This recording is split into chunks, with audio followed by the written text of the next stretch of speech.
Você sabia que a grande comissão de Jesus foi cumprida nos primeiros 8 capítulos do livro de Atos? Sabia que Efésios 3 versículo 10, embora muitas vezes ignorado, é um dos versículos mais profundos de toda a Bíblia? E quanto ao significado oculto do versículo que descreve o escudo da fé na armadura de Deus? Aconselho a você, amado ouvinte da palavra, que acompanhe esta narrativa, que você esteja de posse de uma Bíblia para o seu melhor entendimento. Seja por estar enraizado na cultura antiga, por uma referência esclarecedora do Antigo Testamento ou por um exemplo do mundo real, tenho certeza de que a maioria de vocês não conhecerá todos os 5. Vamos analisar também Mateus 5, versículos 13 ao 16. Vós sois o sal da terra, e, se o sal for insípido, com que se há de salgar? Para nada mais presta senão para se lançar fora, e ser pisado pelos homens. Vós sois a luz do mundo. Não se pode esconder uma cidade edificada sobre um monte. Nem se acende a candeia e se coloca debaixo do alqueire, mas no velador, e dá luz a todos que estão na casa. Assim resplandeça a vossa luz diante dos homens, para que vejam as vossas boas obras e glorifiquem a vosso Pai que está nos céus. Como vemos aqui em Mateus 5 versículos 13 ao 16, Jesus chama os cristãos para serem o sal da terra, e há muito debate sobre o que esse sal realmente representa. Independentemente da interpretação que você defenda, a última parte do versículo é estranhamente específica. Ele diz que, uma vez que o sal perde seu sabor, não serve mais para nada, exceto para ser jogado fora e pisoteado. Sob os pés, isso pode estar se referindo à prática romana de salgar as ruas.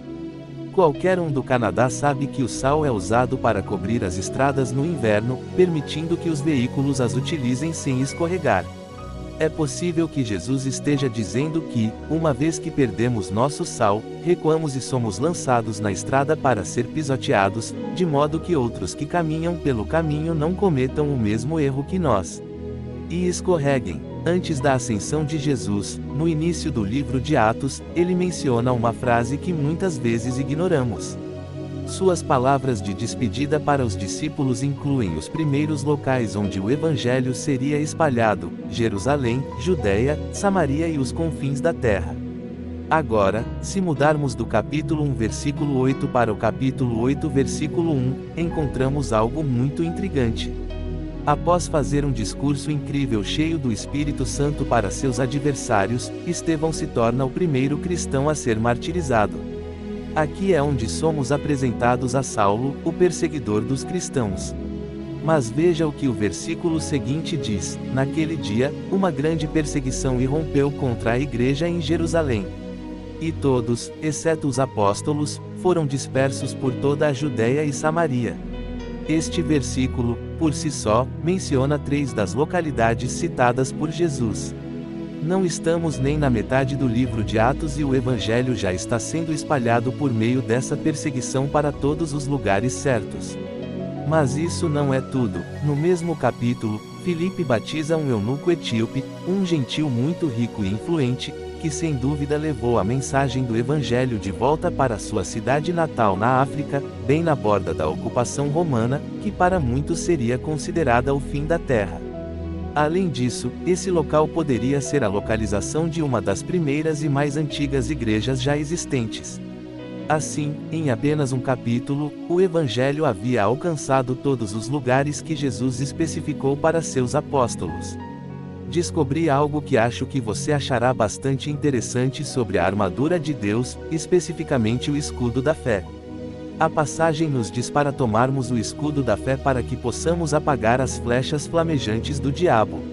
À primeira vista, isso parece fazer sentido, protegendo-nos de ataques espirituais, mas quando entendemos isso em seu contexto militar antigo, obtemos uma imagem muito mais detalhada.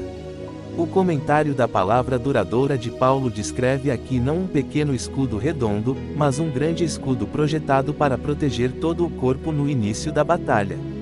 Grandes ondas de dardos flamejantes eram lançadas não para ferir os soldados, mas para lançá-los em confusão e pânico.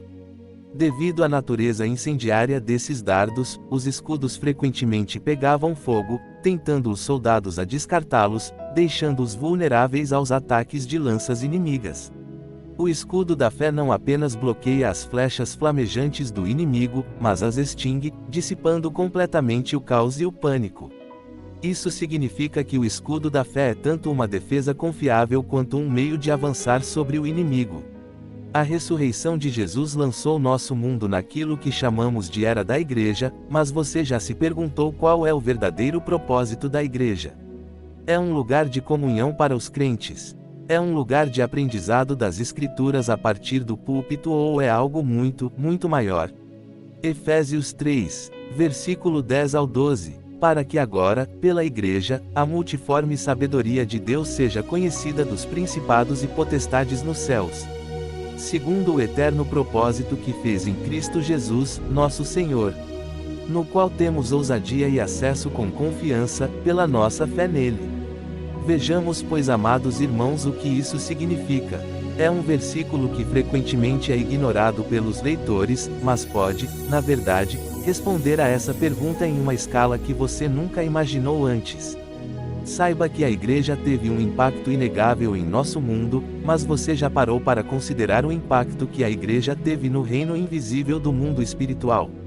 Alguns capítulos após este incrível versículo, que lerei em um momento, temos uma visão do lado obscuro do reino celestial, um lado dominado por governantes, autoridades e forças espirituais do mal. Parece que essas forças estão determinadas não apenas a minar a sabedoria e a autoridade de Deus, mas também a tentar destruir a humanidade. Mas é aqui que Efésios 3 versículo 10 muda tudo. A intenção de Deus era que agora, por meio da Igreja, a multiforme sabedoria de Deus fosse conhecida pelos governantes e autoridades nos reinos celestiais.